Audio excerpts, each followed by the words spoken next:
All right, to further discuss, let's bring in the financial forensic accountant who led the investigation into Letitia James's mortgage fraud.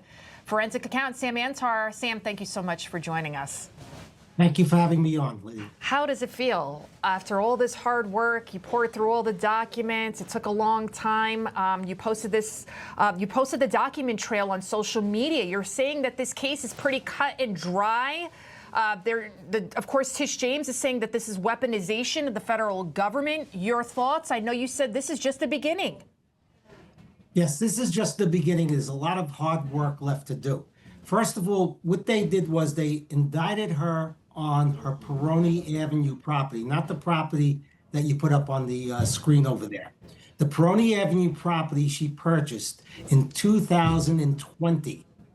When I was looking at her financial disclosures, I noticed that the property had no mortgage in 2020, 2021, and 2022. And all of a sudden, in 2023, in her financial disclosures to New York State, 2 mortgages appear exceeding the value of her property by 200%. So what I did was I went backwards and I pulled up the title report. And what I found was the 2 mortgages she claimed on the property weren't in the property records. But the mortgage that she used to buy the property, which is the subject of the indictment, was not disclosed on our financial disclosures from 2020 when she purchased the property to 2023. Now, when I finally got the documents with the title report, I looked at the mortgage and it said it was supposed to be her secondary residence, not an investment property.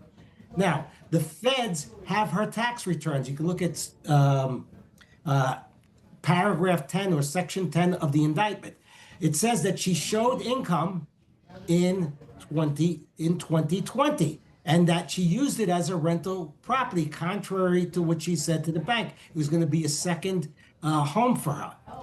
But here's where we're going to break news today. All right. In her financial disclosures to New York State, she showed income on the property in 2020. However, she did not show any income on the property in 2021, 2022, 2023, and 2024. If the feds, and if you're listening to me today, have her Schedule E for 2021 through 2024, and it shows income, she committed mail fraud on the state of New York because she did not disclose that income in her financial filings and ethics filings with New York State. So that's why you're saying this is just the beginning. So this whole narrative that the news, that even Tish James, I'm seeing Democrat leaders spinning that President Trump is the one that did this to her. Who is responsible? No. I did this to her. Okay, I was examining her financial filings with New York State, and as any forensic accountant would do, I worked backwards. I worked backwards to a property filings, and then I reported it to the feds, as any responsible forensic accountant would do. As far as I'm concerned, I hear a lot of stuff in the media. 99% of the people in the media haven't even looked at the documents on the case, don't even know the case, okay? And they're just spinning, they're just winging it on the media. That's all they're doing. The reality is this is just one property. Now there's 2 other properties that she's gonna get indicted for too, which I believe. This is just an opening indictment. There's gonna be a superseding indictment, including the property that you put up on the screen, Sterling Street, where she misrepresented her occupancy, including the property in Brooklyn where she said it was 4 units, but it was really 5 units. And also there's gonna be an investigation of people that were leaking internal debates within the DOJ to the press. Okay, and also I predict. Okay, this is just me based on my education as a forensic accountant.